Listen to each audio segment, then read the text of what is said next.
আল্লাহ তাআলা কিয়ামতের দিন সাইয়েদনা নূহ আলাইহিস সালামকে বলবেন, নূহ তুমি কি দাওয়াত পৌঁছিয়েছো তোমার উম্মতের কাছে? নূহ আলাইহিস সালাম বলবেন, হ্যাঁ আমি পৌঁছিয়েছি। এবার নূহের উম্মতকে আল্লাহ জিজ্ঞেস করবেন, হে নূহের উম্মতেরা, তোমাদের নবী নূহ কি দাওয়াত পৌঁছিয়েছে?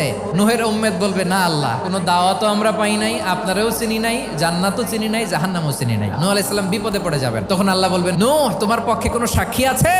নূহ আলাইহিস সালাম বলবেন, আছে। কে?